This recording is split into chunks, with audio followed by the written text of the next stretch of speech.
What's going on, everyone? So today we have someone I've known for years who's done everything in the industry, been involved in companies, knows everything, involved in legislative issues. You'll see him in DC. You'll see him all over the place. He's a formulator, meaning a master formulator. He's just the guy. He stayed at my house, watched my daughter score the game-winning goal in the district championship game versus Franklin in double overtime with 20 seconds left. Ben Kane, everybody. Ben, why don't you tell people about yourself? Thanks for coming on, man. Thanks, Mark.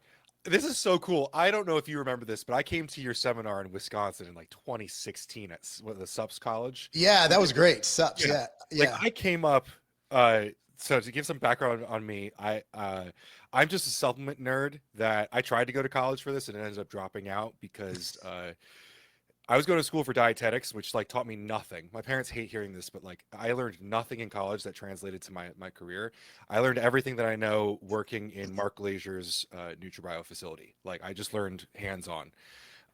So I worked GNC and Vitamin Shop while I was in college, but eventually took a job at NutriBio.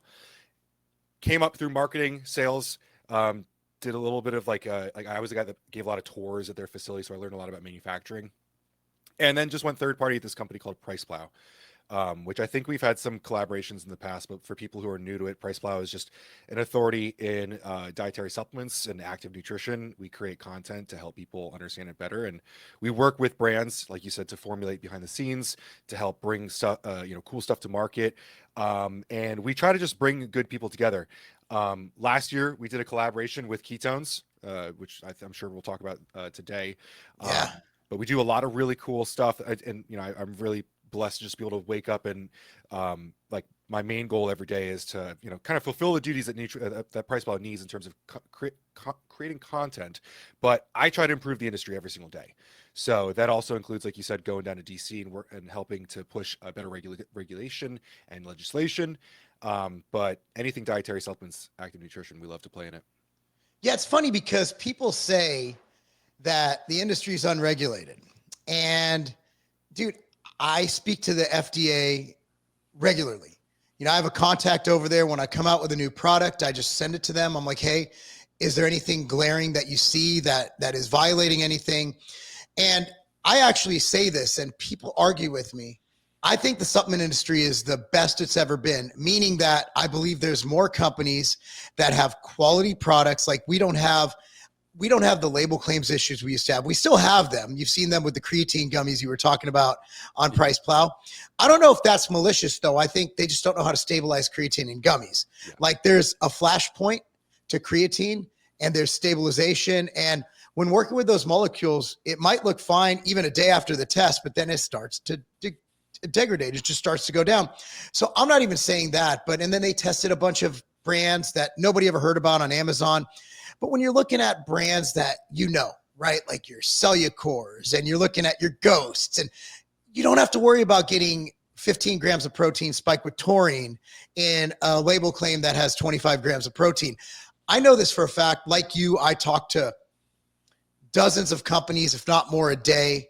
This is the best the industry's ever been. Speaking of NutriBio, look at that guy. Like his testing procedures, his just straight up anal retentiveness on quality, and you're seeing that across the board. Would you say, Ben, that the industry's in a better or a worse place than it was in 1990? I have done a progressively smaller amount of bitching about the quality of the industry as the last 5 to 10 years have gone on. Like, I got my job at NutriBio because Glazier walked into my vitamin shop, asked me, what's the worst product on this shelf? Like legitimately, I had no clue who Mark was. He was just a guy walking into my store and he asked me, what was the worst product in the store? And I took him to a product that had really bad, like it was a proprietary blend protein, and no one really knew at the time, but like you could tell how bad it was by just looking at proprietary blends. Now, like your average consumer can look at a proprietary blend and tell you why it's bad. And I think that's the main difference. Over the last 5 years, consumers have gotten so educated that bad product can't exist on the market. It will get called out. I say that I bitch less. It's still important to bring up the poor quality things that we see, but for the vast majority of stores that you go into, I mean, you would know this back in your Salvation days. You walk into a store, at least half of it was bullshit. There was a lot of bad stuff. There were a lot of Yeah. like, pills paid the bills back then, and it was a lot of weird, bad formulas. Nowadays, pretty much everything is evidence based on shelf. Like there's so much out there. It's great. So there was this one protein in North Carolina specifically, and a small distributor who was going up against Europa was carrying it. And it was a 5-pound whey in a 2-pound container. So it was in the 1-gallon jug. And I was like, you can't fit it. And I knew just feeling how heavy it was. I'm like, this is maltodextrin, or this is a dense carbohydrate, because whey protein is fluffy. It takes up space, whereas carbohydrate are really dense. And people were, and it was like literally, if at that time whey was cheap, like let's say it was $34.99 for the whey I was selling, they were selling it like for like $15. I'm like, dude, like you can look up what whey costs. That's not whey. We're like, no, it's good. And everybody's drinking it. I'm losing my fucking mind. I'm losing my mind. And sure enough, a few years later, somebody finally tested it and got them off the market. And it was brilliant to say the least. But you saw that all the time. You know, I think it was myself. I was the first one to really go in on it. I don't know if I was the first one, but amino spiking kind of put this channel on the map, because I literally was I was honestly offended as a consumer, because people think, well, I'm literally a bodybuilder. I take all this shit. And some of those products were brands that I was friends with, which they didn't want to be friends with me after that, who would send me product and I would drink it. And so I was mad that I was drinking fake shit, or I was just mega dosing taurine when I wanted to meet my protein goals. And you don't see that anymore, because the consumer is smarter. You have spot testing. Even Amazon has a testing program through Eurofins. Man, and if you get made at a legit facility like a Simpson Labs or an Agile Nutra, any of those guys, they're going to make sure that they don't want to get shut down either. They're following the rules. They have NSF. They're qualified for NSF Sport and BSCG. So even if they won't let you do that. So it comes down to trusting the companies you buy from. When I remember when I was at NutriBio, you know, you were mostly doing MTS at the time. Like, yeah, you and I were in the Stack 3D protein wars one time. And I remember you looked at like the 64 different protein brands, and a lot of them were trash. And yes. I remember like thinking about just the fact that we were the minority speaking up about WPC 80. We were the only people with transparent protein labeling. Yeah. Right? Like that was the minority back then. Today, day and age, like if you look at some of the biggest brands in the space, right? Like Ghost just sold for $1.8 billion. That gives a pretty good marker of like their size. Their proteins are transparent.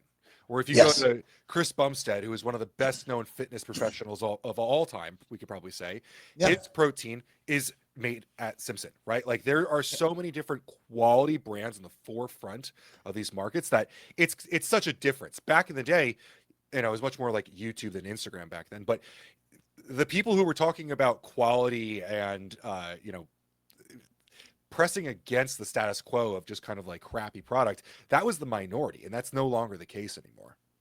No, it's gotten so much better. I like the industry now. I used to despise the industry. Like I wanted out of it so bad. And now I'm like, I actually like it here. And now I'm working with great brands that do great things. And actually with Tiger Fitness for years, I've been able to work with really good brands, and most of them have the best of intentions. You get your fringe guys, you know, you do, and you're always going to have those. But I also see, remember in the 90s and the 2000s, you had the ephedra, which I think is fine. You had pro hormones. Literally, they were selling. It's crazy because you look at methyl DHT, which is a steroid, which is horrible for the liver, probably worse than anything but halotestin. In 2001, you could buy that at a supplement store, literally methyl DHT. And you could buy 1-testosterone. You could buy all these crazy things. Literally the clear, what Patrick Arnold went to jail for, was available over the counter, and nobody went to jail for that. It was wild. Patrick sold the equivalent of 2 bottles. These guys sold hundreds of thousands of bottles, and Patrick goes to jail. It was a wild time, but I do, and I want to get we all have to work with them. So there is some kid gloves. And I've said this on this channel, people get mad, and I'm also more libertarian minded. I don't mind the FDA. Mm-hmm. I like the fact that they inspect things. I like the fact that they try to prevent adulterants from going in supplements, and they do keep a close pulse on this industry. With that being said, Ben, what is your thoughts on the FDA and how they're handling things? And has it changed since we've had the new Make America Healthy Again kind of movement? Has it gotten easier? Has it gotten harder? What do you see? So I think that you have to understand about, especially for dietary supplements, our regulations that we have to answer to, the Dietary Supplement Health and Education Act, that was passed by Congress. Like we elected officials who wrote that law and passed it. So I agree with you. I think that especially in our niche of supplements, we all made our bed and we have to sleep in it, right? There is regulation that says dietary supplements are this. And there's a lot more to it as well. But it defines what we can have, defines how we can use them, defines what we have to do. The law states that we have to scientifically test these to make sure that the label claim is true. The law says that it has to match what you're telling people they are getting. Like, it needs to be generally regarded as safe. There needs to be an NDI submitted for new ingredients. It's reasonable regulations. The problem does not come in with, are we regulated or not? The problem comes in is whether or not the FDA is fully enforcing those regulations. Yes. And I was really excited by the Make America Healthy Again movement, because I was hoping that we would see some more enforcement for quality in our industry. The honest truth, I got this from a report from APA, the American Herbal Products Association, is that we have far fewer auditors at the FDA now because of the cutbacks, and they are doing far less auditing because of that. I'm not crazy about that. We already did not receive enough auditing. You know, if you're a good quality company like Tiger, MTS, NutriBio, any of these companies that we were talking about, Yeah. I sat through 2 FDA audits at NutriBio, no problem. You know, like if you are doing the right thing, there should be no reason to be worried about the FDA oversight.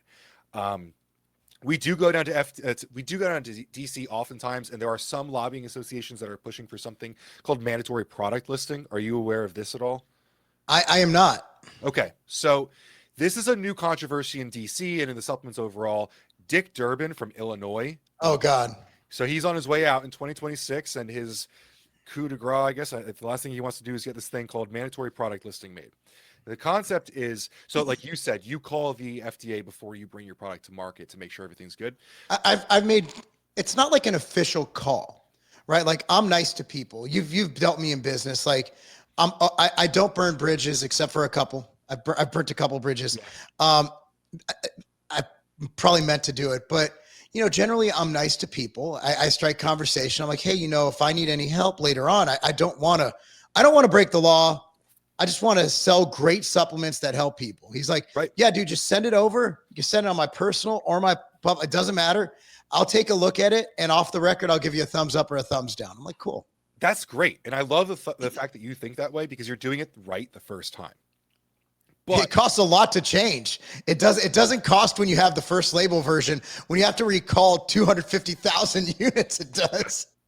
And so what they want to do is create something called mandatory product listing, where you would have to send your product to the FDA every time you want to bring out a new iteration to market. So a new flavor, a new formula, something has changed at all. Every single time you have to submit this to the FDA for approval.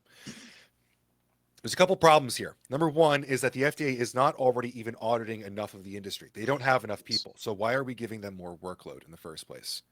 The second problem, if you're aware of like NMN being banned recently, we don't even agree with the FDA on what all is really technically legal, right? There's a lot of areas that we disagree on the way that the law is read. So there's a big division in supplements right now on whether or not we want to pass that. I'm personally against it. I don't really look for any sort of approval, but what I would like to see is the FDA enforcing the current law more effectively, because we have a lot of bad doers out there that still exist and still take advantage of the consumer. Yeah, exactly. And so that brings me to another thing. Let's talk about over-the-counter SARMs and prohormones. How? Like, I'm seriously asking how, because it seems like maybe I'm just big enough where they notice. If I sneeze wrong, I'm going to get a letter, and I've never gotten a letter from the FDA, by the way.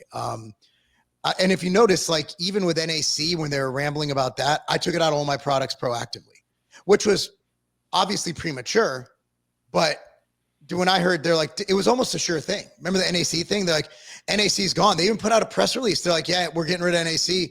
And then the supplement industry managed to fight it. It was due to they had like some old patent they were trying to, it wasn't even for health or safety or DSHEA non-compliance. It was for some crazy patent they claimed, but it was because it was good for you, I think.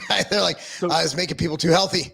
It's called drug preclusion. It's a really fucked up thing, because when we had to define what dietary supplements were, we had to define them as what they aren't, being food or drugs. The Food and Drug Association had supplements somewhere in the middle. And part of the way that we define them as away from drugs is that if a product is patented or studied for a drug purpose first, it cannot afterwards be a supplement. But this is completely screwed up, because anytime a pharma company discovers something, they could just patent that. But if it is a natural extract from a botanical, if it's something, I think we can all agree that consumers, humans, should have access to NAC. That should not be it should not be simply a drug. The drug study, the drug application was for a nasal inhalant, which isn't even related. It's a drug delivery. Yeah, it's not a supplement. So thankfully, you got to give them a shout out. The Natural Products Association, they're the best. They're the bulldogs of our industry, and they went to fight for us, and they did beat the FDA on that. Yeah, and you know what? It forced me to think outside the box and reformulate some things. So it was a good exercise for me in coming up with solutions. But yeah, I don't think people understand. Also, I want to touch on this. We talked about drug delivery, and I wanted to explain that further. For example, topical or transdermal, that is not a supplement. Intranasal is not a supplement. So supplements are basically oral. I don't know. There are rectal suppositories. So you've seen those, right? Yeah. Is that still considered a supplement? I don't think so. I don't think it is. I'm pretty sure it has to be by route of the mouth. In fact, I heard someone questioning whether even sublingual is technically a supplement. That is, you're putting it in your mouth. This conversation's going weird. Yeah, I mean, it's going in your mouth. So I can guess that. I've seen melatonin suppositories before. Yeah. It's funny. A guy we both know, I'm not going to mention his name. He's a scientist. He owns a company. Yeah. And he was telling me about, he had the worst pain ever. And he was taking ibuprofen. He had like a headache. It wouldn't go away. He was doing some research with another guy. He's like, take this. Like, what is it? Well, it's basically an aspirin suppository. And he said he took it, like, boom, went right through. People don't understand the membrane in your rectum it absorbs extremely well. So be careful what you put in there, guys. I guess just be careful what you're doing. It's funny. You formulate a lot. I see you're doing. If you guys don't follow him on Instagram, Price Plow is an amazing site, amazing Instagram follow. Is you do these formulations, Formulator's Corner, I believe you call it. Yeah. And it does some really cool stuff. And so from an ingredient standpoint, like, we obviously see the resurgence of creatine. I'd like to get your opinion on that too. We can segue back to that. So creatine has kind of been taken up by the mainstream with Dr. Peter Attia and Huberman and Rhonda Patrick talking about the cognitive benefits of creatine. So we're almost seeing creatine's been kind of plateauing to the point where Allschem isn't taking on any new customers for Creapure. They're that in demand that they're turning down business. And I've been buying from Creapure thankfully I'm grandfathered in because I've been buying from them since like the early 2000s. But what are you seeing that's coming on the market ingredient wise that has the potential to become the next creatine? It's a great question. I don't think it can be overstated that I think creatine is going to continue to grow past what we consider to be, we use creatine as a standard, like, can it be the next creatine? Is it as good as creatine? I firmly believe that even what we think of with creatine in that way is going to change in the next 5-10 years rapidly. I think that creatine is going to become something that, like, I have to fight my dad to take creatine. Like, I think it's going to become a thing that everyone takes normally, kind of in a way like vitamin D, maybe. I'm really hoping for ketones. I know we mentioned before, we both work with ketones. I think when I brought him into this drink and a few other times, I really kind of set my foot down and said that I really think that ketones are probably the most underrated nutrient. There's a lot of niche nootropics. There's a lot of different things out there. that I could say are going to grow. But when you talk about what creatine is a nutrient that all humans can utilize, whether they're athletes, aging, growing, studying, working, whatever it is. Ketones, I think of in a very similar fashion. I recently did a nighttime pre-workout for that Formulators Corner because you can take ketones at night, get the benefits of some energy, but without the issues for sleep. But it's funny, later today, I'm actually going to be filming a Formulators Corner about a sleep aid that contains ketones. People ask me about ketones, and I say there's no bad time you could take them. You could take them in the morning waking up. You could take them pre-workout, intra-workout, or post-workout. If you hit your head during the workout, you could take it after the workout to help out with a possible concussion. You could take it before bed. There are so many different benefits of it, whether from fat loss to muscle gain to just focus. I think I've kind of seen you like really adopt it as you've gotten into them, and it's been really validating for me because I love them so many ways. Well, it's changed my life. I'm serious. Like it has changed so many things, from my sleep quality to just having more energy, mental focus. I can go literally have a bad night of sleep or go on a red eye and just be fine the next day. Kind of what we're seeing with the creatine, and this is my hypothesis. They did that bolus of creatine and then the lack of sleep. And so they bolused, I think it was 25 to 30 grams of creatine, and it took away all markers of sleep deprivation, which was crazy. And what creatine does is the ATP, and people don't realize the ATP is also fueling your brain. So creatine does have an ATP effect, but BHBs or ketones actually provide direct ATP. So when you combine creatine and BHB, it's 1 + 1 = 3. And it actually potentiates GHB, and likewise, creatine potentiates BHB potentiates creatine, but also the other way around, creatine potentiates BHB. So if there's one thing I'd take, I used to say, I still like health supplements like ambrosia nectar. For me, it's always, no matter how hard I went in the gym, no matter what, I'm going to say it, no matter what drugs I took, like my liver values, my kidneys were always on point. For me, that's firsthand experience. It's like, great. But then now I look and I'm like, if there's one thing I'd take, with BHBs, you get the anti-inflammatory effect, you get the cognitive effect, you get the sleep quality, you'll get the workout. And then with creatine, you get all the cognitive benefits, if you're old, the anti-Parkinson's benefits. And then you were talking about if you get bonked on the head, there's a product out there called Concussion 911, which its main ingredient is BHB, which is literally an emergency kit. Go to sites, concussion911.com. And it's literally a kit you buy, which is in case of emergency, break open. Say my daughter played a soccer game. She fell, hit her head, got a concussion. That day you start dosing them with that. And the doctor who created it, I talked to him. He's like, yeah, man. He's like, I had someone who couldn't even look at any light, like anything beyond pure darkness. Within a day, that patient was able to function normally. So just, if it does that for a concussion, what the hell is it doing when you're normal, right? It's like, holy shit, this is amazing.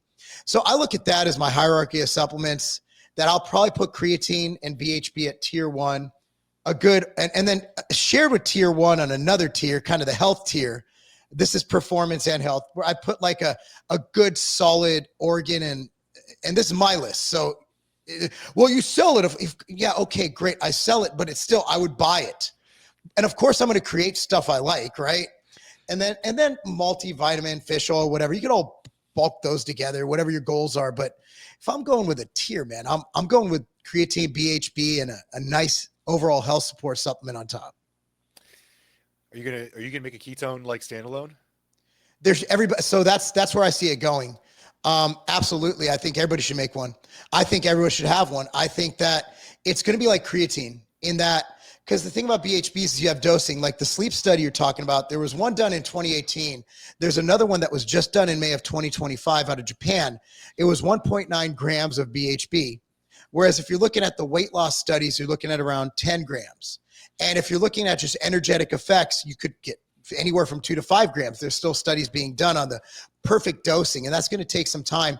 But I'd say if you get 10 to 20 grams of BHB a day, you're in a really good place. So what people want to do is just adjust their dosing, right? I might not want other stuff with it. So if I already have creatine, I'm going to just get a tub, and NutriCost sells one. I know Sports Research sells one. Real Ketone sells one. it's one of those where and there's one that's a cool little gel pack. It's called Let's Go. And it's like 4 grams of BHB, but it's in like a squeeze pack, like a gel. I mean, if I'm looking at that, I'm going to see, I think you're going to see a very similar pathway in delivery to creatine, where it's going to be in formulas, pre-workout, sleep products, kidney formulas. There's a company called Santa Barbara Nutrients that does this kidney formula where BHB is a main driver. You're going to see it in those formulas, but you're also going to have it where every company, just like Creapure, like look at Creapure's page, there's like 10,000 products on it, right? Yeah. Like you're going to see it where every major brand and every minor brand is going to have it as a commodity. Yeah. How much creatine are you using every day? So here's the problem. I travel a lot. And I am getting in a better habit of taking the container with me. Even as a supplement salesman, I'm not very good at traveling with supplements. I always forget to take it when I'm on the road. My schedule's off. But I try to at least get 10 grams. When I'm at home, I try to get 10 to 20 grams because of the new emerging data. And I actually had to take back a lot. I used to get in fights with people that you only need 5 grams a day. And now I'm like, whoops, that was wrong.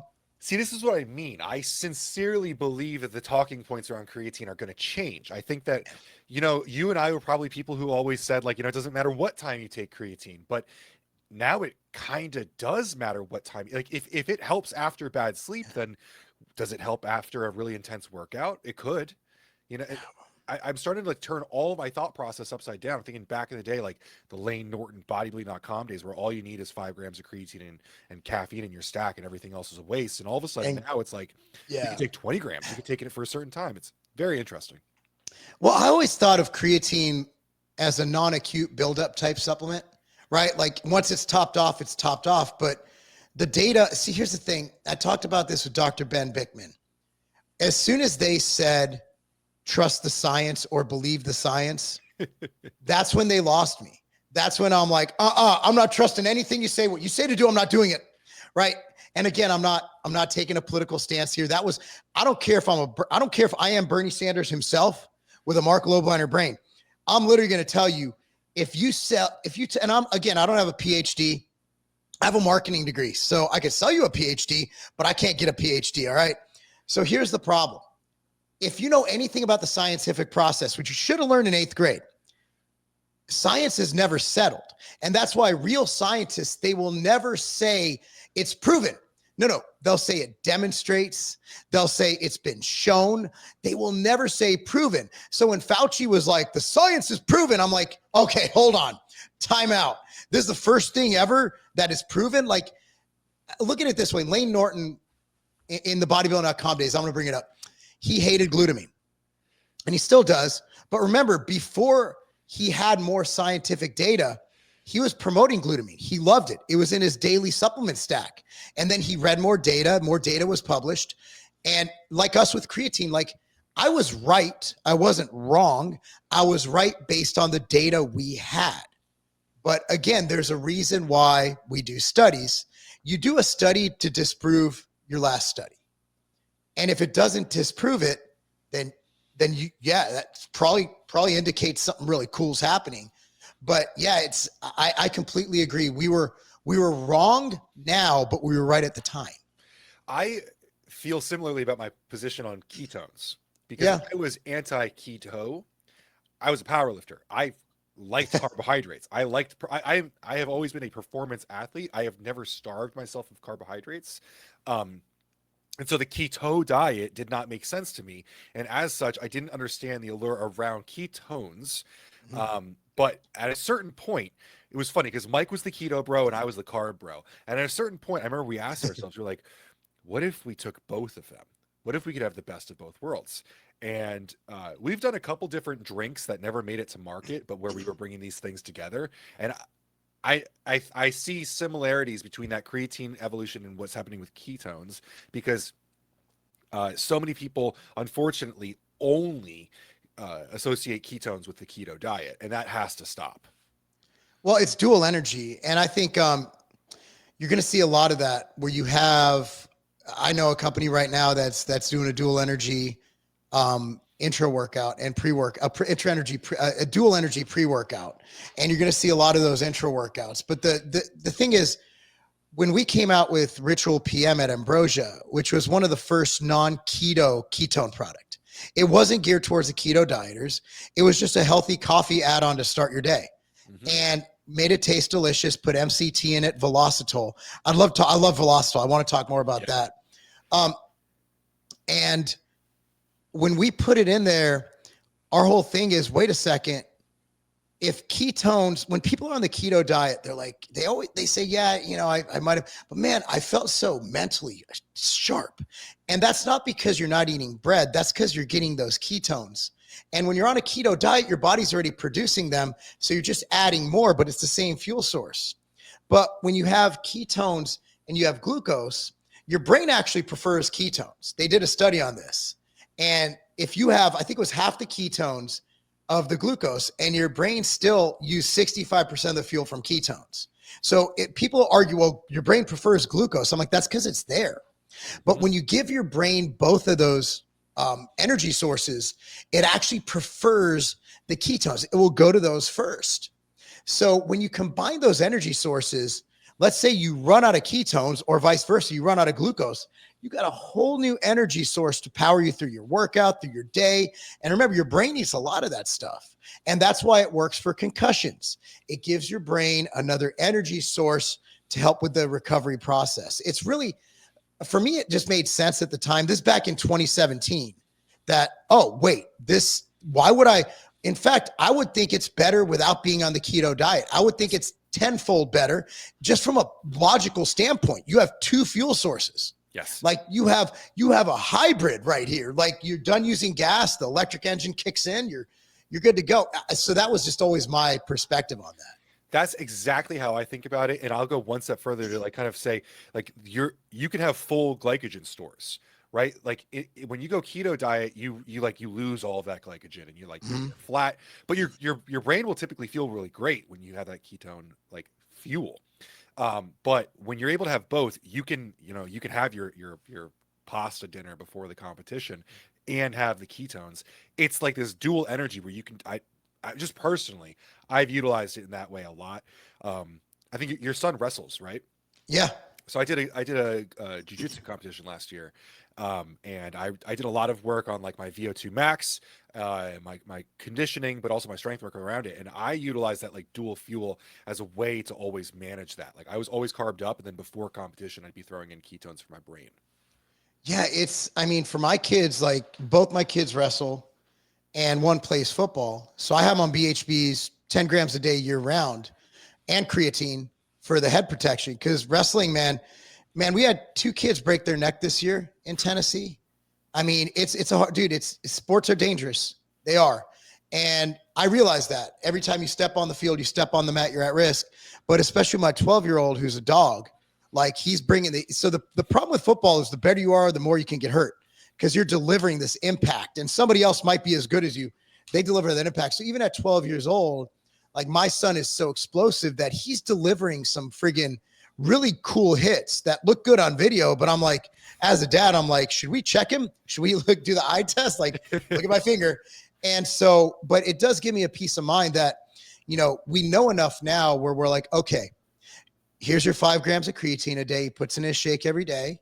We give him, a few grams of the BHB salts a day, and he'll suck down one of those Let's Go packets before a game.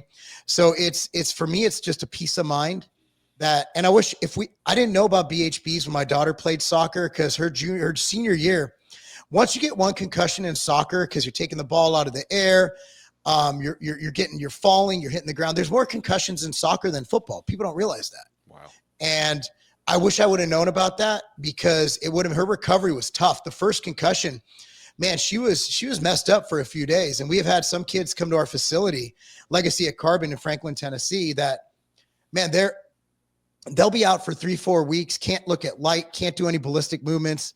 So from just a protective standpoint, I believe every child should be on creatine and BHB. I believe every adult, everybody with Alzheimer's. And, it's one of those things where there's stories of people with Alzheimer's, and the creatine has been a known thing, but you have, again, if you're able to feed that brain, it just really alleviates some of those symptoms from a longevity standpoint. And It's also critical to point out before we change topics that if something has ketone in the product name, it might not be a ketone. Yeah. There are keto products out there that use something called 1,3-butanediol, which is actually an alcohol, which converts to ketones in the liver. Potentially, it should. The problem with that is, number one, it's converting in the liver like an alcohol, so it's got some hepatotoxicity issues. And another issue is that it eats up all your ATP, which is one of the main benefits of ketones. It eats up all that ATP through the conversion process.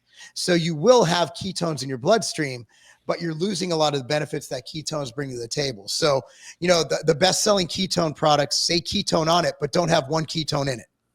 I'm so glad you brought that up, because that was something I wanted to touch on. And I think that could be the biggest danger to ketone products overall, because they have been so marketed so well, even though they don't actually contain exogenous ketones. Yeah. When I talk about the problem with that, a lot of the people who even really understand endurance sports have come to speak poorly on ketone supplements, because these products flat out don't work for athletes. If you take it expecting the benefits that we're talking about today, you're not going to get them. You're only going to get that with actual exogenous BHB ketones. So I'm working as hard as I can to move this into a better communication standpoint, where people understand to look for BHB. But it's kind of scary right now, because a lot of the endurance market are kind of burnt out on ketones, because those products, they're marketed so well, they don't work well at all. What's really fascinating is they sell it as a healthy alternative to alcohol, as well as selling it as a performance aid. I mean, which one is it? Yeah. That's a fascinating crossover. It's like, hey, it gives you a buzz, and then, hey, it makes you bicycle further. Okay. Yeah. I mean, look, here's the good thing. People know about ketones, so they're doing the marketing, and then they're getting people aware of the benefits of ketones, because they're basically saying the benefits of ketones. But again, they don't have, and they got a great contract with the military that gave them a lot of money to market this and gave them some data. But unfortunately, when push comes to shove, you want to get the bioidentical ketone, and that's going to be Go BHB. Yeah. And that's the one you want. That's the only one you could buy. The patents are so tight. If it doesn't say Go BHB, it's violating a patent, and that product's probably going to be gone really fast. For those of you who've been sued by patent people, I have. Yeah, don't bring up that. we've all been in our share of lawsuits, Ben. Yeah, but people had them. I think I remember you making a joke about this earlier. There are definitely good patent there are bad patent trolls, and there are good people who understand what they really worked for, and there's nothing wrong with enforcing that. No, and I actually understand it. Look, without IP, you have nothing, and you have to control the quality. You have to control the distribution. And there's a necessary for IP to exist. But the people who just buy a patent, never come out with a product, and just sue people, those are patent trolls. But someone simply enforcing their IP, that's not a patent troll. That's someone who wants to, those are the people spending. I don't think people also realize the value of IP is how much studies cost. To run a study, you're looking at, if you know a guy, you're looking at least, 6 figures, 150, 200K. If you're doing a large scale study, you're looking at any upwards of $1 million. So the IP you're paying for, like Creapure, Alzchem deserves all those patents, because they deserve all the protection in the world, because they have spent so much money on thousands and thousands of studies and funding these studies. Well, you can't trust study if they fund it. Well, who's going to fund its study then? Nobody's going to, if you don't self-fund it. I always tell people this, well, can't trust that study because this guy funded it. I'm like, or do you want to fund it? Like when I did that branch chain study in 2009, I'm like, dude, the study, look at this. This is amazing. It was a decent sample size. And I read out the results, and I even did it. I tried to make it hater proof. I did it at the College of Charleston and with Stepani and the Weeder research group. So it was 2 separate groups doing the same study, not talking to each other, double blind. And people were like, well, you funded it. I'm like, who else is going to fund the study? I've been waiting for 10 years for someone to fund this study, and no one will fund it. I had to do it. You're right. Didn't the Stepani study come up with a ridiculous amount of lean mass increase? So that's the thing, is that so Stepani had no skin in the game. I'm And not gonna honestly, you on this, by the way. I just remember. I remember it was his study retarded. had, like a It was to the point where I'm like, Jim, what is this? And Jim's like, Mark, I'm surprised too, because he, again, it's double blind. And when he gave, and it was, and also Dr. Timothy Sheet, who I think his reputation speaks for himself. He was the co-author of the study, and you can find it on PubMed. I can send it to anybody who wants it. But it was, it was standardized training and diet. Chuck Rudolph did that. And he put everybody on the same diet based on their body weight or some body weight extraction. And then we had the same training program. It was 4-day-a-week split. And it was for hypertrophy. So it was a hypercaloric diet. And the amino acid group, or the extend group, which isn't my product anymore. So but it's still, he was using, literally, I'll tell you what, we sent orange flavored extend off the floor because that's the only flavor we had left. We were sold out at the time, literally out of stock in the warehouse.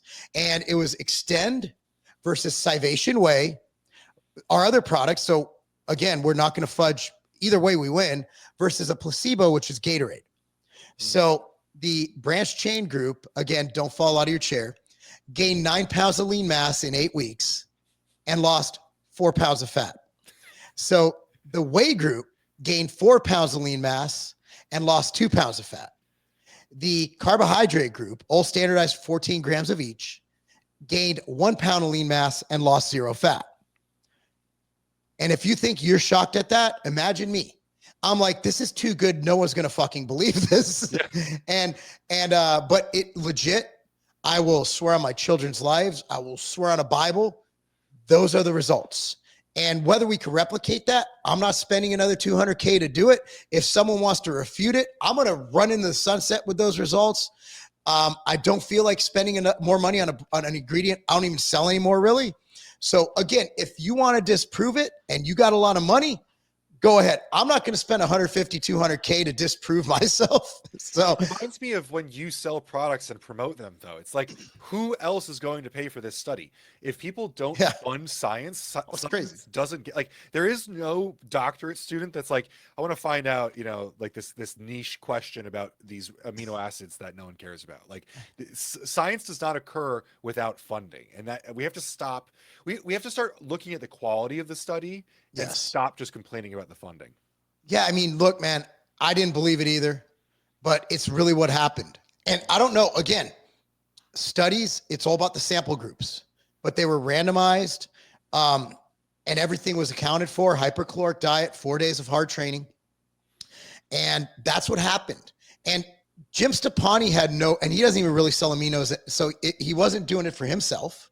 Right. And, say what you will about Jim, like, he's a good scientist. And when he did studies, he was really good at it. Dr. Timothy Sheet, really good guy, College of Charleston, not a bad university to do studies at. So, hey, man, again, it was almost too good. I think we would have sold more if it was like half as good.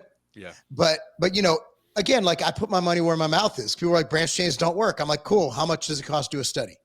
And we did it. So I want to ask you about Velocitol. Okay. I love that shit. It was in that bar you made. I remember. I made it. Might bring it back out. So Velocitol doubles the power of your protein. It has. I also have it in hydroglyph as well. Doubles the power of your protein.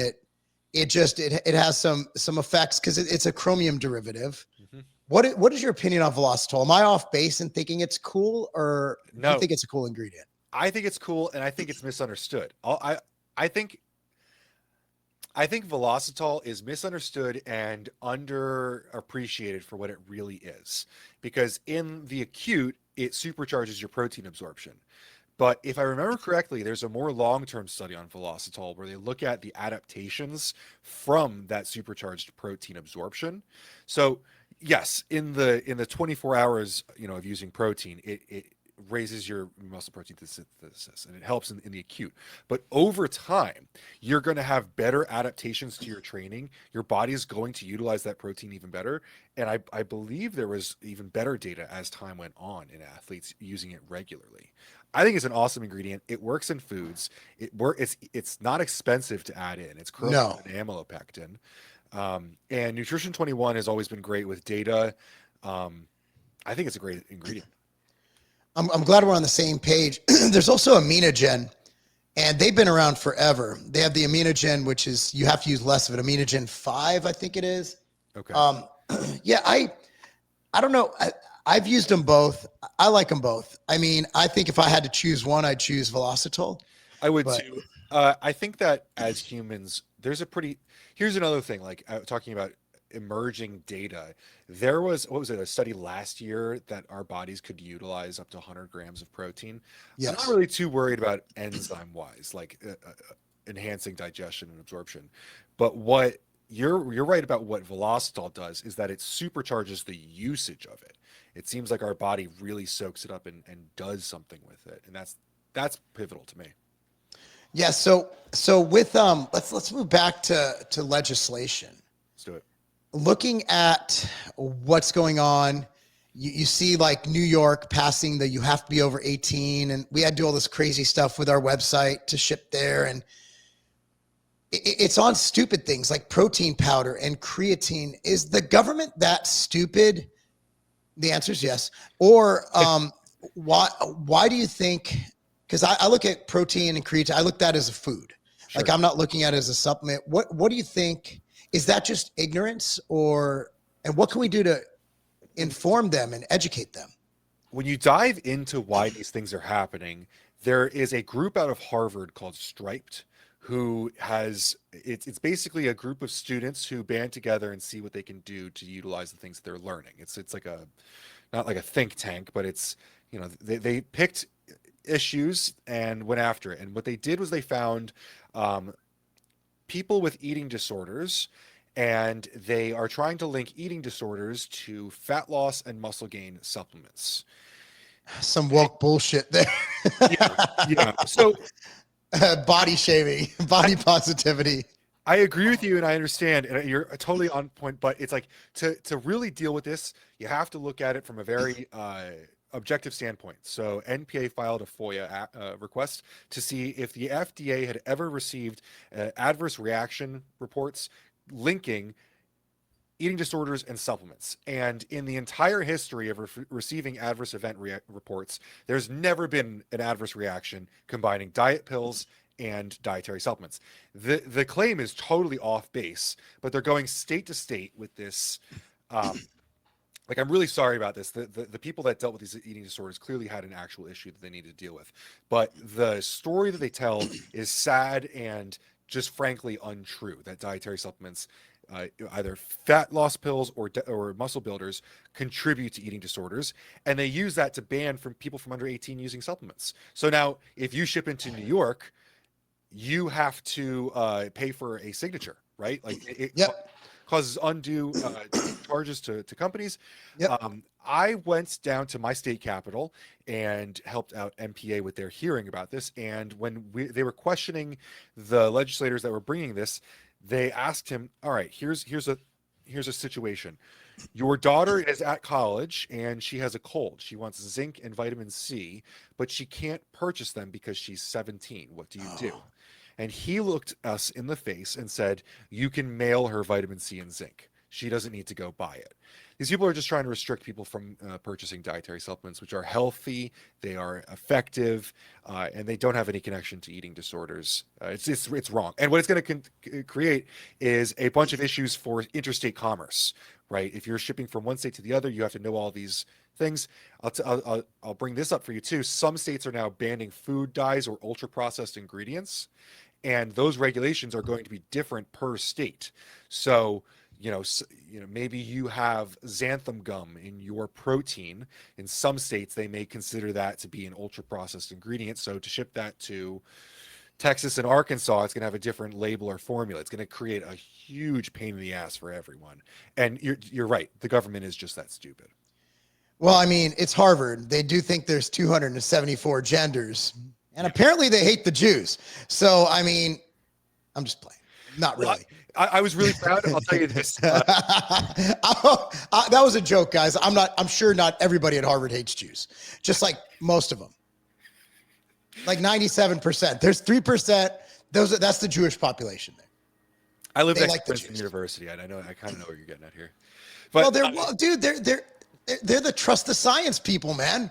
Like they literally lost all credibility these people have like the Ivy League has lost all credibility at this point. So I'm not surprised that it's some fucking woke losers at Harvard, some spoiled fucking suburban brats who are out there, the same kids who go and do their little sit-ins and whatever. I mean, these are just spoiled brats. We're just trying to make our life miserable. Yeah, I'll give you an example of that. So we go like, head to head with these guys, these Harvard people on these laws. And we've brought objective reasoning to why all their points are incorrect. And they sit up there and they just talk about these sad stories. They don't have, like, they'll say trust the science, but there is no science to back them. And they seem to be completely, I can't imagine being that ignorant going up to speak in front of like a legislator and not having any data to back you up. It's insane. It's like, so what's your data? Well, there's this one girl in Wichita who had an eating disorder, and she took vitamin C. And we're just, yeah, I don't know. It's wild, man. I mean, we are just earlier talked about SARMs and pro hormones, and like, do I think those things could be abused by, easily impressionable kids? Like, possibly. But those aren't dietary supplements. A lot of times when they're talking about these issues, they're pointing out like ephedrine tablets or SARMs or steroids, but those aren't dietary supplements. Those aren't botanicals. Those aren't amino acids or minerals. and there's laws meant to keep that. There's laws already in place to keep those off the market that just aren't being enforced. And look, man, it's hard to make money running a supplement establishment. Like, your margins are shit, your overhead's high, you're probably working it yourself for 13 hours a day. So if you have a product like SARMs that can give you like an 80% margin, and it's between selling that or going out of business and not being able to provide for your family, I can sort of understand. But dude, I see high school kids, and again, I coach a youth performance facility. We have a one strike you're out rule. If you're caught taking SARMs or steroids, you're out. We can't have you associated with the facility.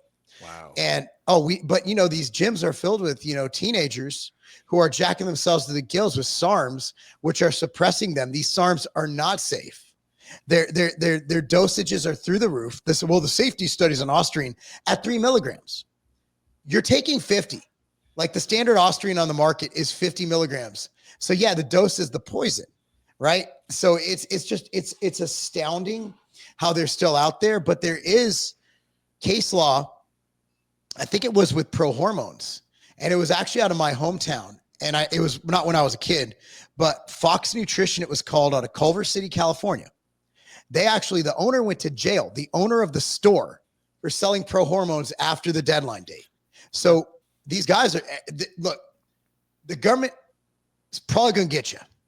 I mean, it might take a few years. Just look what happened to, Singerman and PJ. They were out of the game for a while, but they built up that case. Shit, look at the steroid ring out of Miami, with that gym. Yeah. They literally just let them sell all the steroids. They were selling Tren openly online so they could build a case, because every time he shipped a bottle of Tren, he broke another law. That's another, and they're just piling up these counts. And what I've learned is that the DAs, they don't really care about cleaning up the world. They're just trying to build up a win-loss record. And they're trying to they want to send you to prison, because that's when they get the most accolades. And they don't really care. I mean, they're not out for the good of society. They're just trying to build up their record so they can move on and run for office or get promoted. So that's how this works. And I learned that because I've known a lot of people who've gone to prison. What really pisses me off about this whole thing, though, is like, to try to just be a reasonable voice in this conversation, to just say, hey, research chemicals are not actually for human use, and if you purchase them for that, you're dumb because you have no idea what the safety behind that is. Or just to say, like, hey, you guys shouldn't be importing white powders from China and selling them without testing them. Like, to just say something reasonable gets all these people super pissed off. Like, to point out, like, Aaron Sigerman did go to prison, and he's still the CEO of a company that's sold like across the entire industry, and no one really seems to say anything about it. I did a video about a guy who got indicted by the Department of Justice for selling SARMs, and then the next year he tried to fight me at the Arnold. Like, Really? Do we not have any shame about these things? Like, I'm like you, Mark. I've competed at a high level. I've taken PEDs. Like, and I've tried to mitigate my risk as much as possible. Yeah. When it comes to marketing and selling products to consumers, there's a completely different set of rules. And I think that we should be making safe products for consumers because I can't trust all of them to be safe themselves. You're absolutely correct. And that's why, I've always been very nice to the FDA, and I think they serve a place. And people get mad at me for saying that. But again, if you're playing by the rules, you really don't have to worry. They're not out to get you. A lot of these guys, the people I've spoken with the FDA, and I could have just been lucky, just good dudes and dudettes. I've even testified on behalf of the FDA. When they went after, I don't know if you remember Pharmagenics, Clenbuterol. So anyway, he was spiking. It was a Clenbuterol knockoff, or it was called Ventolin, and it was a knockoff of Jack Owock's Clenbuterol, and it was a liquid fat burner, and he was spiking it with Clen, and I was his sales rep at Weider, and so when I was working with the publications, so he was touring me the warehouse. He had this big vat where he mixed the liquid. It was a decently clean facility, and he showed me this bottle. He's like, "This is my secret sauce." He called it like Buddy Loves Potion or some shit. And long story short, like, I'm like, all right, he's like, yeah, that's Clen. I thought he was joking. So like, long story short, I started Civation. It was like a couple months in. I'm at a trade show at not a trade show, but a bodybuilding show at Vets Auditorium in Culver City, California. And his partner, Dan Armentrout, comes up to me. He goes, hey, and we're talking. He's like, hey, do you remember seeing that potion thing that he had? I'm like, yeah, it was weird. He wouldn't have put drugs in it. Yeah. He's like, I don't know.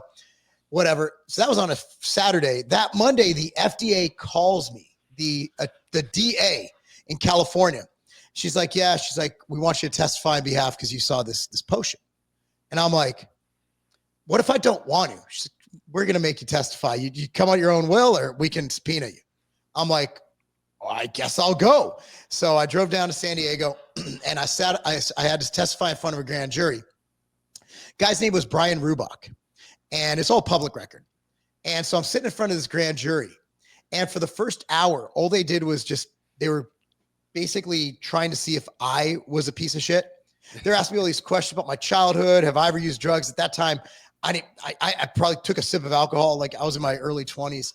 And I'm like, look, finally I got fed up. And I'm like, dude, here's the thing. I plead the fifth. They're like, about what? You're not on trial. I'm like, I'm tired of talking to you guys. I've been sitting here for an hour. All you're doing is talking shit about me. I'm like, I like the guy. He's a great guy. I've been in his house. We had a barbecue. But yeah, I saw the liquid. It was there. I don't care if you believe me or not. Can I go now? And long story short, he got a couple of years in prison, probably because of my testimony, because they believed me. They were like, yep, yeah, you definitely, that guy's telling the truth, because I lost it. I'm like, dude, I'm sick of being here. I was 24 years old, dude, testifying in front of a grand jury. I was like, wow. That's a great What am I doing here? Yeah. Yeah. And so, but again, the FDA was like, yeah, he gave a lot of people Clen. And I remember my wife took it, right? And I remember she's like, why am I so jittery? And if you've ever taken Clen, that shit makes you Michael J. Foxy. Oh, yeah. You're just like this and everything's shaking. I'm like, I don't know. Maybe it's just really strong. Yeah. Yeah. So I was pissed because my wife took Clen. I was like, I don't want my wife to be on Clen. But that's how I feel, right? Like we should, I'm sure that you and I can empathize with people who want to take Clen. Absolutely. It's awesome. It works really well, right? But to get a reliable source of it is not a dietary supplement that's lying about it. Exactly. And that's why, it's really fascinating. Look, I believe people can change. Look, I'm not gonna, and I had issues with Aaron Singerman, right? He had issues with me in return. We used to be friends. I remember I was speaking at a marketing event in, I think it was in New York. My wife was with me. It was somewhere. And he's like, I got him tickets. We hung out the whole time. I have pictures from it. Great guy. I like Aaron. But when he fell off the deep end and the boating accident, I spoke out. I'm like, dude, this guy's lost it. I hope he changed. I really do, because there is a good guy inside of there. And I think that we get caught up in the money and the power, and money changes people. And I've known so many people who are such good people. And as soon as they started that whole rich lifestyle, they changed. And I hope it was just look, man, I had an issue in a part of my life where, I wasn't fucking driving a Lambo. But I mean, where I felt a little too big for my britches, right? I got a little out of control. So but I was able to reel it back in, relatively fast because I didn't want to lose my marriage and my children. That was an easy thing. But, I hope that he's on a good path. Here's a guy who, and he's divorced. He has kids. Like I wish the best for him because deep down inside, like Singerman's a good guy. And I want to be friends with him again. And he blocked me on Instagram. So yeah, and he did a story someone sent to me where he's like, someone asked, what do you think about Marc Lobliner? He's like, I fucking hate the guy. I'm like, fair. I just wish that we could settle up for all these things, right? Because he made however much money and he got fined however much, which was not as much as he definitely made. I would bet. I don't know. I shouldn't say that. But like at the end of the day, it seems like he did a small amount of time.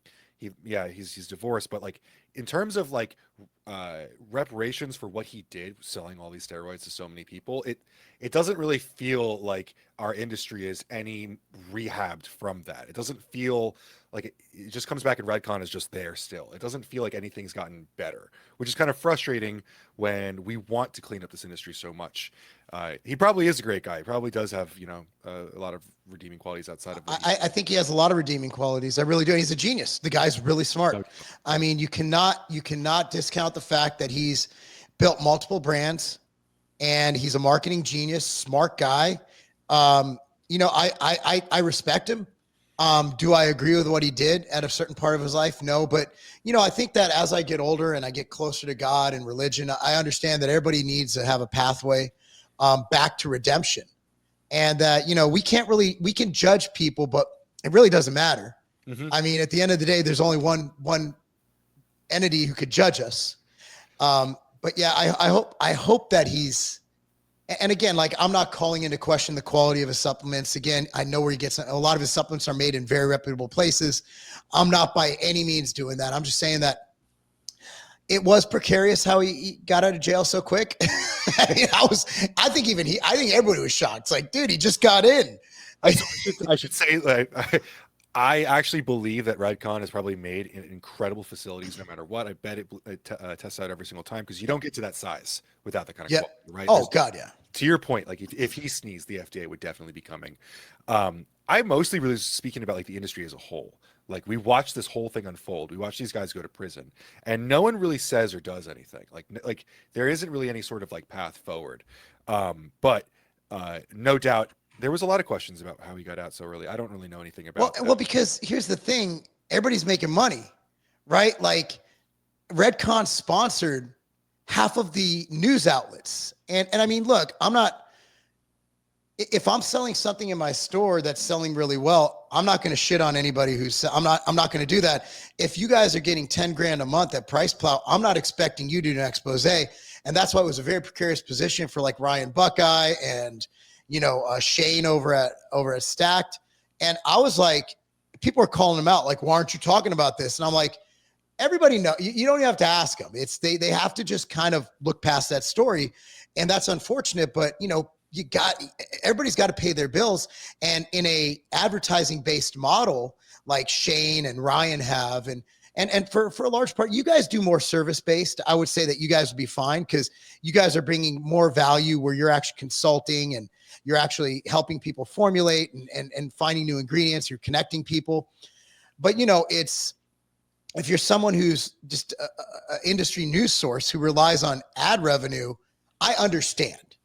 I'm not holding anybody at fault. And, problem is I did speak out because, I have kids and when that boating accident happened and everything pointed to he was drinking, I'm like, dude, this is wrong. Yeah. Like, I'm really scared for his kids. Like something needs to happen. He needs to get better. Like, this is bad. And he threatened to sue me before he went to prison when he was saying goodbye. I did not. So he put out, so I really hope that people who listen to this, I may have sounded like an asshole for the last 10 minutes. I want to say this because he came out with this video the night before he went to prison and it was just kind of him like shoring things up and like saying he's sorry for certain things. And I won't paraphrase what he was saying, but it was a heartfelt message that it was clear. Like when you look at it, you're like, no matter how you cut this, a husband and a father is leaving for multiple years and he's not going to see his family for a while. And that sucks. And I remember doing a video where, because like the week before I'd been like, fuck this guy, he sold steroids, whatever. And I did a video after this video where it was just like, hey, can we all clean our shit up and like not give the FDA or DEA a reason to be putting people in? Can we just all like get past this? Like it's, and I got reamed on that Yep. video for, it's funny. Like I can't win either way. I'm sure you can relate Yep. to this, right? Welcome. Yeah, it's like no, if you're the hard guy on the stuff, you get people trying to cut a break. If you say something that's like, because I don't have a family in the way that you guys do. I'm not married with kids, but like I can imagine that like going to prison as any member of a family, like it hurts all those other people, right? And it was really frustrating that I was like, hey guys, like, can we all grow up and like fix this? And then I got shit on for that. Well, I mean, there's a simple way to avoid going to prison. Don't commit crimes. Yeah. That's how, I mean, at the end of the day, kids get separated from their parents all the time when their parents commit crimes. It's unfortunate, but I mean, you don't commit crimes. And that's how society remains orderly. You don't, and there were a lot of people, and I don't want to dig up nasty things, but if you read the like people who got injured from those oral steroids that are extremely hepatotoxic, you had people with kidney failure, liver failure. You had a lot of people get hurt. So the question is, do we overlook that because someone has a family? And the answer is no. If I go out and I strangle my neighbor, and I have 3 kids, they all need me, my wife likes me, I deserve to go to prison if I strangle my neighbor. So if I'm doing a crime that's going to harm people, yeah, that's probably, you can't look at that. You can't you've been involved in, you've worked for multiple companies and you've seen people get fired. You've probably been fired. And I fired a lot of people in my day. And every time I feel sick for like a week because these people have families, they have mortgages, but if you're not a fit or you're bringing down the rest of the company, then it's my fiduciary duty to the company to right that ship and let go of you. And it sucks. It's the worst thing. Firing someone is the single worst thing I've ever done in my life. I haven't done much things. That's why it sucks, but it's just the worst feeling. And my brother has to do. My brother, actually, we were talking about it because I've had to let go of someone recently and it hurt. And so I called my brother. I'm like, dude, how do you deal with it? He's like, dude, it just sucks. It sucks worse every time. But again, sometimes you just have to do things, and it's just that same thing. Like if you commit a crime, you're probably going to be punished for it. If you don't do your job or you're just not a fit, then that company is just not a fit for you. And it's just the way life works. And it's always a struggle. And I've been fired before. It sucks. You feel like a piece of shit. You feel like you're worthless. I know how it feels. I've been there. So, but I agree with you. We need to clean our shit up. And I think we're doing a good job. I think people like you and, others in your space are doing a good, especially you guys. Nobody really calls out the bad guys. But I do think that calling them out, but also promoting what's good. Mm-hmm. I think if you just did the negative, it might get more clicks, but it's like the news. If you watch the news every day, you're going to spiral into deep, dark depression. But the news never tells you the good stories because nobody watches it. It doesn't get clicks. But everything's like, New York has a population of a lot of millions. And they're like, oh, there's all these shootings, this and that. I went to New York the other week. I felt safe. There's an NYPD on every corner. I mean, so percentage wise, there's really not that much crime per capita, but there's a lot of crime because there's a lot of people. So if you watch the news, you would never go to New York. Mm-hmm. New York's great. I love it. I feel safe as hell walking down the street there, but they'll get one dude who acts up and just randomly hits a woman in the back of the head. And you think that's happening that's like 1 minute of a 24-hour day in a random spot in a huge area. I feel so validated with what you said about not always doing negative videos because I fell into that trap for a while. I don't know if you ever got like in that hole. Yeah, because it's clicks, it's dopamine. I could have our channels so much bigger than they are currently if I continued down that hole. But it became an inside joke for some reason. Like I kept timing really negative videos like Thursday or Friday, and my whole weekend would get ruined because I'd be answering comments all weekend. I don't know if you read your comments. I do. I do. I'm trying to stop. I stopped reading Twitter. YouTube is the worst. Don't read YouTube, yeah. Dude. So here's a funny story. The first thing the Hodge twins in 2011 told me when we did a collaboration video was, man, you can't read the comments. Don't read them. Just don't read them. YouTube is like the most anonymous social platform, like because you don't have to have a picture or anything. Instagram is your whole life. Like if you leave a shitty comment on my Instagram, I can go look up your whole life. And I'm blocking everyone on Instagram. Yeah, is that how you manage it? You block people? If someone says something bad about my family, it's one strike. If someone says something insulting towards me, I usually will. I do this, and I probably should. I DM them, and I'm like, hey, just let you know, like I like to keep my page positive and upbeat. I have a youth performance facility. I don't want them reading this. Like if someone goes and I'm not. Someone goes like, oh, you take these drugs. I'm like, how do you know? First of all, secondly, it's like, I own a youth performance facility. I don't need this out there. So I'll DM them and I'll explain it. I'm like, hey, I'm going to delete your comment, but here's why. And I appreciate you being here, but just a warning, like one more time, I'm going to have to block you because again, this is where my family, my friends, and just because I have a lot of followers doesn't mean that I post a lot of stuff. I don't post vacation photos to sell protein. I do it because my friends follow me. Like everybody else uses Instagram. I'm not doing political messaging. I might give some workout tips, but literally, if you look at my Instagram, here's we're on vacation. Yay. Here's me bench pressing. Why? Because I bench press. It's just so when people come at me with a vile thing on Instagram, yeah, I block if I have to, but I usually give a warning. Do you consider yourself to be a positive person? I am the most happy. I never get angry. I haven't been angry in years. I don't get angry. Why would I be angry? I'm living well beyond what I ever expected of myself. I have the best life in the world. Was that a concern? Like, did you have like a moment where you decided that and changed? You know what? Even when I was like, my best memories was like my wife and I was working at Weeder for a whopping $24,000 a year. Even before then, I wasn't making much. And my wife and I lived in an apartment. And we found our entertainment center in the dump. That was our entertainment center. We had this old couch that we had to put a sheet over because it was floral print and ripped. And we bought a table at IKEA for like $150. And this is in 99. And we were still happy. And we used to go out once every other week or so. We'd get a buy one, get one free to a Mexican restaurant, eat as many chips as we could to fill up. I was always just happy to be here. I mean, because my childhood was pretty weird. Drug addict mom, sick dad. So it was, so I have surpassed any expectation I had of myself.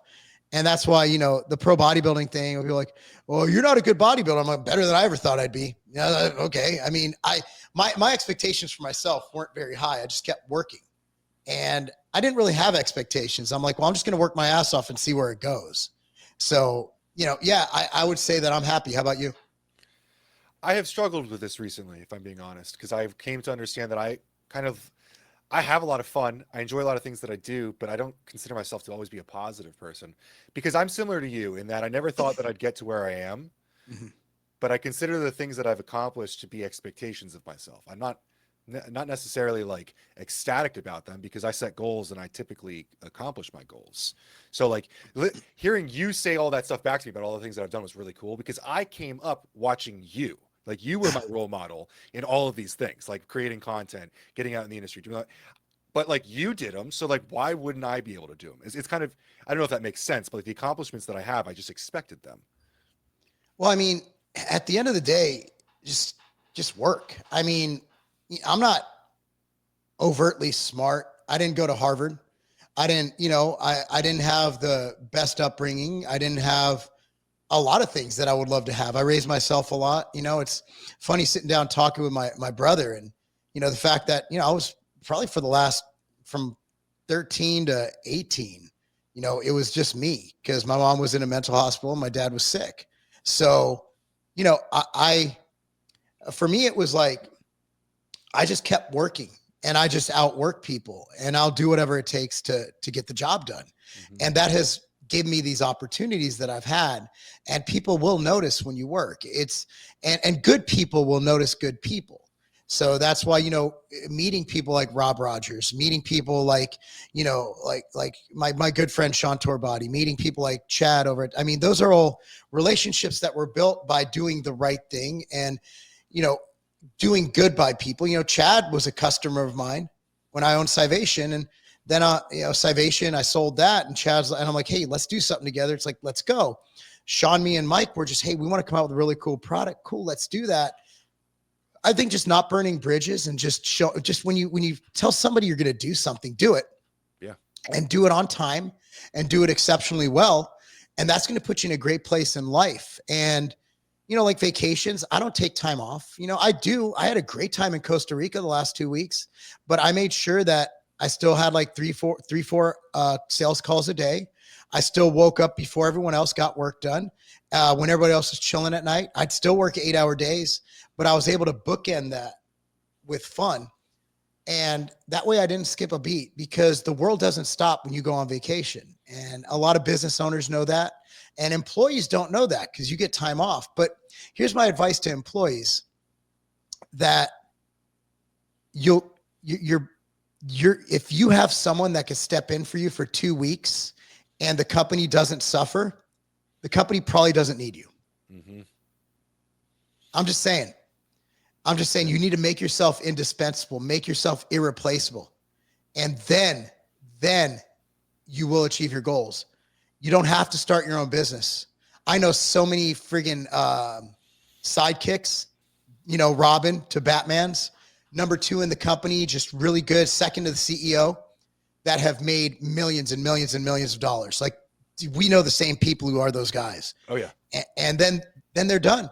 Company sells, they have their little percent of it. Company might sell for $500 million. 2% of $500 million is still a hell of a lot of money. So just perspective, just be the best you can be at everything you do. And you do that, and I guarantee you, you will have a great life. Whether you're the best landscaper on the block, you're the best employee at GNC, like you were at Vitamin Shop, and you literally, somebody liked you so much, they offered you a job. Yeah. Think about what you did. You just did your job exceptionally well. If you do your job exceptionally well, someone will notice you. I guarantee it. Just do me a favor. Do it for a year straight. Not you, but I'm talking to everybody. Like, for a year straight, everything you do, every person you talk to, go above and beyond. Every single contact you make, I guarantee you will have job offers coming out your yin yang, because good people are the hardest thing to find in business. Absolutely. I love what you said about the number 2s. I know so many rock stars who are number 2s at companies. Because CEOs, I'm a number 2. Yeah. I have traditionally, I guess it depends on what you consider to be 1 or 2. I am not an administrative person. The reason that Mike and I work so well together is Mike is super detail oriented. I'm super bird's eye view. Yeah. And people need other folks in companies. But I like what you said. If I was gone for 2 weeks, Price Plow would not do as well as if I was there. Not that Mike couldn't handle it, but if you can just disappear for 2 weeks, you're probably not worth very much to the company. Exactly. So, that's my recommendation for people, and building your career, building yourself, make yourself irreplaceable. And, one company I exited from, they had to hire 5 people after I left. I'm like, and I was like, that's awesome. That is cool. So, it's just, look, man. And also, like, it feels good. Everybody looks at, like, what is cocaine? It gives you that dopamine rush, right? But it's not earned dopamine. It's different. Yep. When you earn a win, like you close a big deal or you get across a huge project, I guarantee you, man, you're going to go home feeling like you have a 14-inch penis. Like, you're going to feel like the biggest man in the world, best feeling in the world, because that's that earned dopamine. It's like winning a championship. You grinded all season through the thick, through the thin, through the injuries, and you won that championship. I got to see my kids do it. I got to see my kids do it in wrestling. It's like, look, you got your ass kicked by this kid in week 2. Then you just beat him, and now you're going to state. Like, right? Like that, he'll never forget that.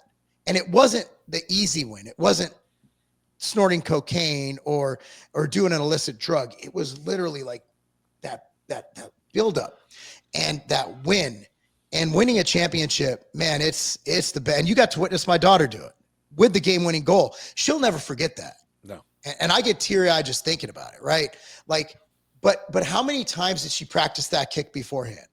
How many hours of work? And at that moment, boom, instantaneous, it all paid off because you won. And life's all about winning. So I just, for me, it's all about just always trying to replicate that feeling of winning on the field. And you can do that in business. You can. To your point about remembering that forever, I mean, any wrestler I know can tell you like their like high school like record, who they beat, who they lost to. That stuff you don't forget. That's that earned dopamine. A Yes. great book called Dopamine Nation that goes into dopamine addiction. It's a real quick read if anyone wants to listen to it. It's amazing. But I completely retrained the way that I thought about my days. I try not to do anything cheap dopamine anymore. I watch some TV at the end of the day, but only after I've earned it.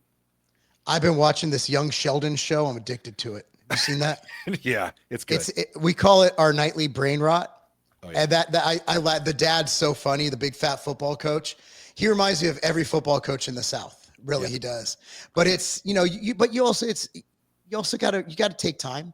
Like, have your nightly brain rot. You don't have to be, a Huberman watcher where it's like, okay, I'm getting up, caffeine, I gotta wait 3 hours to drink it, gotta get my morning sun. No, you can have your own routines, but it's always good. Like, look, taking breaks, that's good. That's part of work, because you're not going to be able to work at your best. And also always prioritize yourself. Do some exercise every day, whether it's I go to the gym at 5 a.m. because that's when I can. And it just makes me better. I try to go to bed as early as possible. With kids, that's hard to do. But, it's just a matter of that balancing act and just being the best person that you can be. And we all have faults. Nobody's perfect. Like, you're going to fuck up. You're going to fall down. You're going to make mistakes. And it's just a matter of learning along the way. And, Chris Gethin says, I love Chris Gethin. I don't even know if he uses it anymore. You say, knowledge without mileage is bullshit. Yeah. And I remember he had it on a shirt, and we were actually in the UK together at the time, I believe. We were going to train, and I'm like, that's the dumbest thing I've ever fucking read. And then as I grow older, I'm like, holy shit, dude, Chris got it on. Like, shout out to Chris Gethin. I love Chris. He's a great guy. I think the funny thing is you didn't have the mileage when you thought that, right? No, I didn't. I had mileage, but I didn't have the mileage I do now. Yeah. So, and Chris is a little bit older than me. So I'm like, that's stupid. Like, who would put that on a shirt? And then I'm like, dude, Chris, can I borrow that for a shirt? Like, can I license that? Like, that's the best shirt ever. And I've used that quote on podcasts like 20 times because it really just, like those Harvard kids who are going out and causing a ruckus, right? Like, they might have knowledge, but they don't have mileage. No. And they don't understand how the world works. And that's why, my daughter's extremely smart, but she doesn't have the mileage yet. So, as she grows older, she'll figure things out. And, and you just have to realize that, like, life, you got to keep learning. Like, it was funny. Rob told me something the other day. Rob Rogers, he's the founder of Ketone Labs. And we're sitting down. He goes, can you believe I'm only 60 years old? I'm like, okay, where's the joke, right? I'm waiting for it. He goes, Trump is 79 years old. Imagine what I could do in another 20 years. Who the hell says that at 60? That's crazy. A high performer. That's who says that at 60. For him, he's like, I'm not even close to done. I got another 30, 40 years. He's not thinking about retiring and drinking a Mai Tai in Cancun. No, he's thinking about, okay, he's already achieved a super high level of success, super high level of wealth, super high level of accomplishment. But he's like the Michael Jordan of business. And that Michael Jordan, he'd win a title. He'd be at the gym the next day at 7 a.m. trying to go for another one. Rob's like, dude, my odometer, it's not even close to topped off. I got so much time to do more epic stuff. And that statement right there, I came home, it changed everything. It changed my mindset. He said, we were in Mexico, and he said this, and I'm like, he probably doesn't remember saying it. It changed my entire perspective on life. That one moment, that one statement he made. And I told my wife, I'm like, do you believe he said that's fucking, I'm only 44. Like, he has this mindset at 60. What the hell? And that's why you need to surround yourself with people like Rob, because you level up. Like, you have these people who, if you surround yourself with losers, you're not going to, but if you surround yourself, you're going to level up. Like, if you have a Michael Jordan on your team, all of a sudden you got, Paxson draining threes. You got mediocre players stepping up and playing their role. And that's why you got to surround yourself with these great people. I love, there's a West Side quote from Louis Simmons, run with the lame, develop a limp. I love it. I firmly believe it. I think you are a product of the people that you spend your time around. when you were talking about all of that, I was thinking of, we talk business, we talk supplements a lot. I think our common denominator that we don't talk about very much is that we both love to lift weights. Probably Yeah. 'cause we talked about lifting weights for so long in our individual lives that like at this point in our lives, we don't feel like talking about it anymore. But Yeah.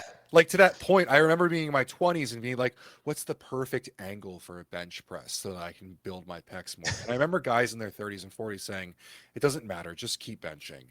And I think everyone at that stage early on in lifting, like obsessed with so many details and the people older than were like, it's just longevity, it's just momentum, it's just like stop worrying about all these things. Mhm. And as I've gotten older, it's like now I'm in my early 30s and I understand like I can put on muscle way easier than when I was in my 20s because I have the mileage. Like all that knowledge doesn't matter if you haven't applied it.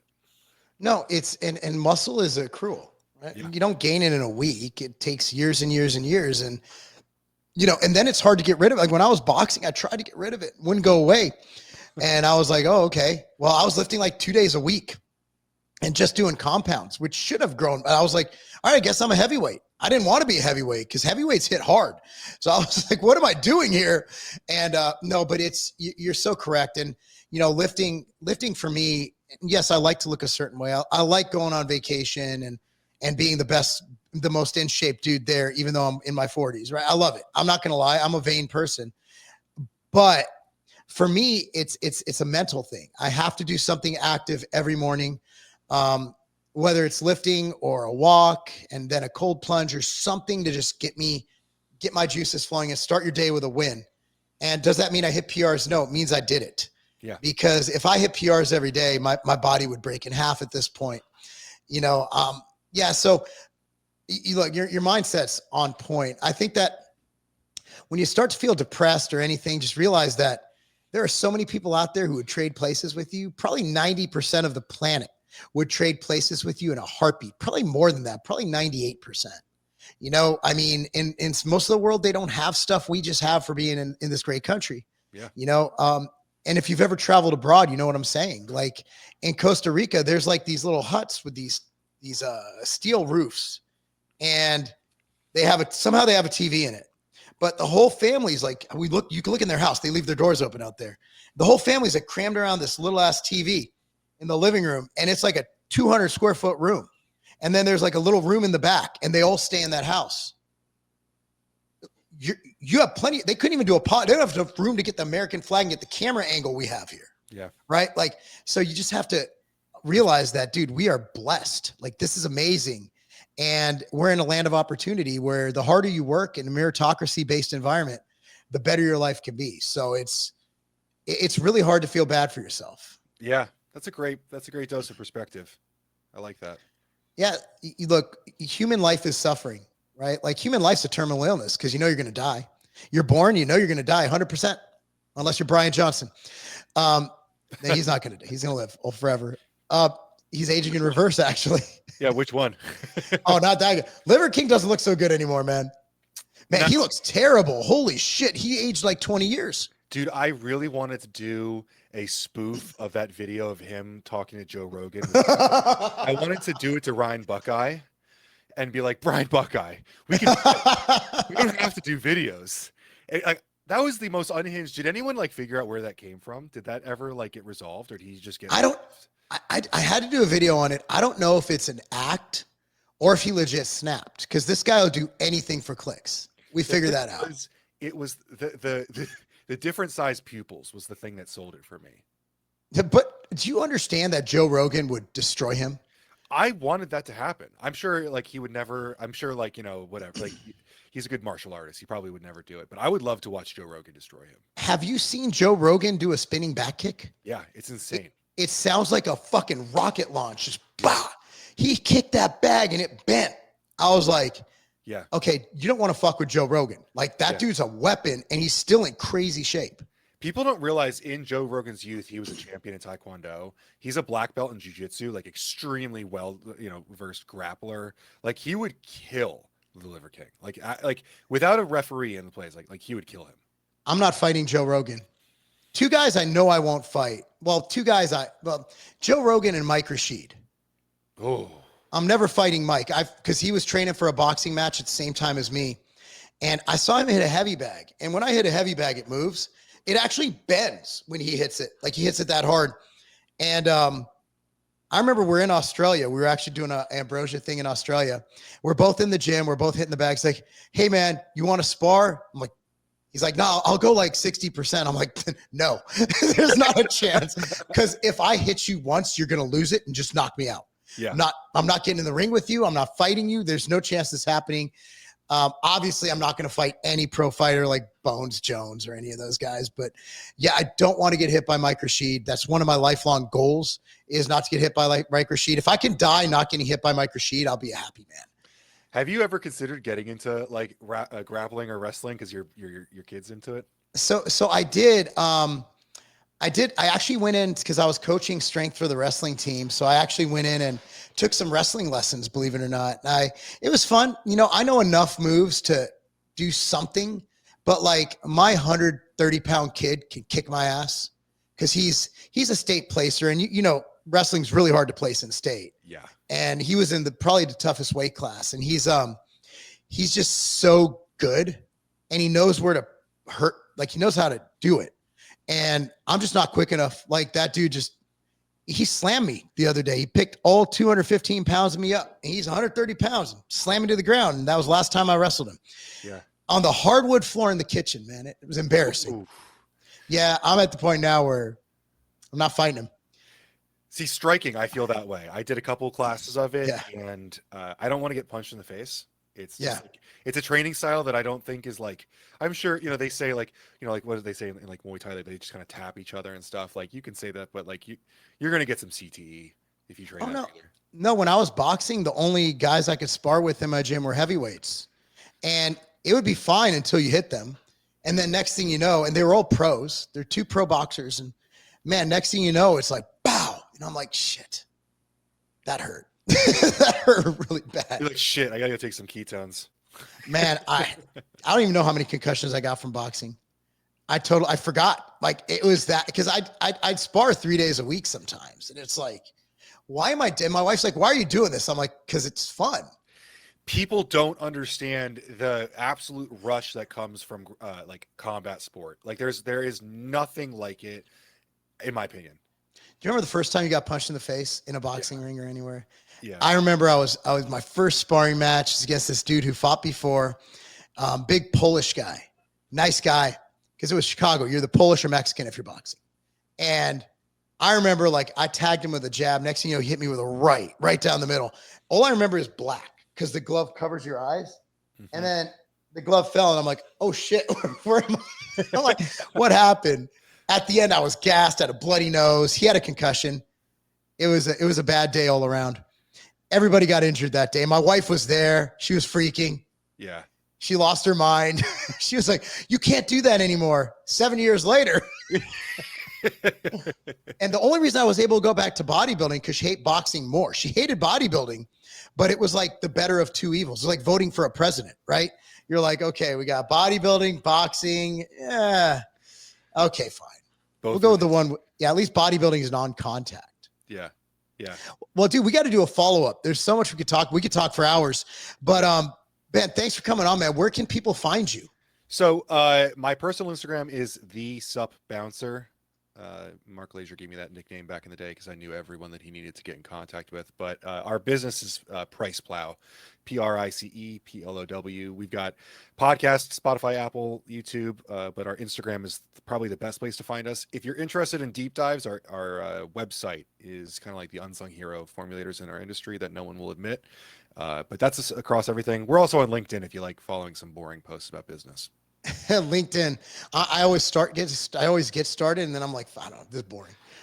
I think you would do incredibly well on LinkedIn. My brother's great. And he uses it for, obviously he's a sales guy, you know, a VP, he sells.